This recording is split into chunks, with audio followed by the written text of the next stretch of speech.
ಎಲ್ಲರಿಗೂ ನಮಸ್ಕಾರ. ನನ್ನ ಹೆಸರು ಹರೀಶ್ ಶೆಟ್ಟಿ, ಪ್ರಧಾನ ಕಾರ್ಯದರ್ಶಿ ಸ್ಥಾನದ ಅಭ್ಯರ್ಥಿ, ಕ್ರಮ ಸಂಖ್ಯೆ 3. ಮನೆ ಮಗ.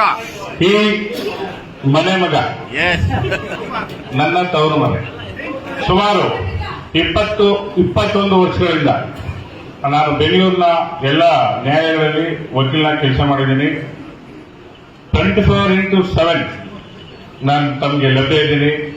ಸ್ನೇಹಿತರೆ, 2014ರಲ್ಲಿ ಜಂಟಿ ಕಾರ್ಯದರ್ಶಿಯಾಗಿ, ಉಪಾಧ್ಯಕ್ಷನಾಗಿ, ಇದೇ ಕೋರ್ಟ್ ವಿಭಾಗದಿಂದ ಆಯ್ಕೆಯಾಗಿ ಕೆಲಸ ಮಾಡಿದ್ದೀನಿ. ತಮ್ಮೆಲ್ಲರ ಅಪಾರ ಪ್ರೀತಿ ವಿಶ್ವಾಸದಿಂದ 2021ರಲ್ಲಿ ಖಜಾಂಚಿಯಾಗಿ ನಿಂತು ತಮ್ಮೆಲ್ಲರ ಅಭೂತಪೂರ್ವ ಪ್ರೀತಿ ವಿಶ್ವಾಸದಿಂದ ಜಯಗಳಿಸಿ ಸಾಕಷ್ಟು ಕೆಲಸ ಮಾಡಿದ್ದೀನಿ. ಆತ್ಮೀಯ ವಕೀಲ ಮಿತ್ರರೇ, ಈ 3 ವರ್ಷದ ಅವಧಿಯಲ್ಲಿ ತಾವು ನೋಡಿದಿರಿ, ಕೇಳಿದಿರಿ. ನಾವು ವಕೀಲರ ಜೊತೆ ನಿಂತು ಸಾಕಷ್ಟು ಕೆಲಸ ಮಾಡಿದ್ದೀವಿ. ವಕೀಲರಿಗೆ ಬೇಕಾದಂತಹ ಮೂಲಭೂತ ಸವಲತ್ತುಗಳನ್ನ ಕೊಡುವಲ್ಲಿ ಕೆಲಸ ಮಾಡಿದ್ದೀವಿ. ಸ್ನೇಹಿತರೆ, ತಾವು ಮ್ಯಾಜಿಸ್ಟ್ರೇಟ್ ಕೊಡಲು ತಾವು ನೋಡಿದಿರಿ.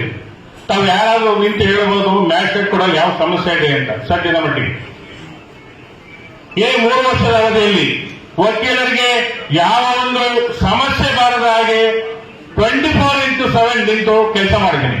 ರಾತ್ರಿ 2 ಗಂಟೆಗೆ ಫೋನ್ ಮಾಡಿದ್ರು ಕೂಡ ಫೋನ್ ತೆಗೆದು ತಾನು ನಿಮ್ಮ ಕೆಲಸಗಳಿಗೆ ಬರ್ತೀನಿ.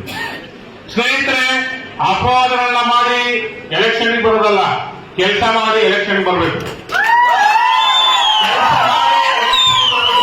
ಸ್ನೇಹಿತರೆ, ಈಗ ತಾನೇ ಫೋನ್ ಬಂದು ನನಗೆ ಚಿಕ್ಕೇಗೌಡ ಅಂತ ಅಡ್ವೊಕೇಟ್ ಫೋನ್ ಮಾಡಿಸಿದಾರಂತ ಹೆಣ್ಮಕ್ಳಿಗೆಲ್ಲ ಎಕ್ಸೆಂಟ್ ಹರೀಶ್ ಕಡೆಯಿಂದ ಫೋನ್ ಮಾಡ್ತಿದೀವಿ ಅಂತೇಳಿ ಕೆಟ್ಟಾಗಿ ಬೈಯೋದು ಹೆಣ್ಮಕ್ಳಿಗೆ. ಯಾಕೆಂದ್ರೆ ಹರೀಶ್ ವೋಟ್ ಹಾಕ್ಬಾರ್ದು.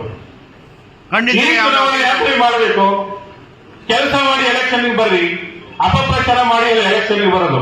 ಹೇಳಿ, ನನ್ನಿಂದ ಆಗಿರೋ ತಪ್ಪೇನು ಹೇಳಿ, ನಾನು ಮಾಡಿರೋ ಕೆಲಸ ಏನು ಹೇಳಿ. ನಿಮಗಾಗಿ ದುಡ್ದಿದ್ದೀನಿ, 3 ವರ್ಷ ಅವಧಿಯಲ್ಲಿ ನಿದ್ದೆ ಮಾಡಿಲ್ಲ, ನಿಮಗೋಸ್ಕರ ಕೆಲಸ ಮಾಡಿದ್ದೀನಿ. ಸ್ನೇಹಿತರೆ, ನನ್ನ ಮುಂದಿನ ಅಜೆಂಡಾ ಎಲ್ಲ ವಕೀಲರು ಕೂಡ ವಿಮೆಯನ್ನ ಮಾಡಿಸಬೇಕು. ಹಾಗೆ ಒಂದು ಉತ್ತಮವಾದಂತಹ ಅಕಾಡೆಮಿಯನ್ನ ಮಾಡಬೇಕು. ಹೊಸದಾಗಿ ಬರ್ತಕ್ಕಂಥ ವಕೀಲರಿಗೆ ಅಲ್ಲಿ ತರಬೇತಿಯನ್ನ ಕೊಡಬೇಕು. ಹಾಗೆ ಜಡ್ಜ್ಗಳಾಗಿ, ಗೌರ್ಮೆಂಟ್ ಲಾಯರ್ಗಳಾಗಿ ಕೆಲಸ ಮಾಡಬೇಕು ಅಂದ್ರೆ ಆಸೆ ಇಟ್ಕೊಂಡಿರುವಂತ ವಕೀಲರಿಗೆ ಅಲ್ಲಿ ತರಬೇತಿಯನ್ನ ನೀಡಬೇಕು ಅನ್ನುವಂತ ಒಂದು ನನ್ನ ಸಾಕಷ್ಟು ಆಶಾತ್ರ ಇದೆ.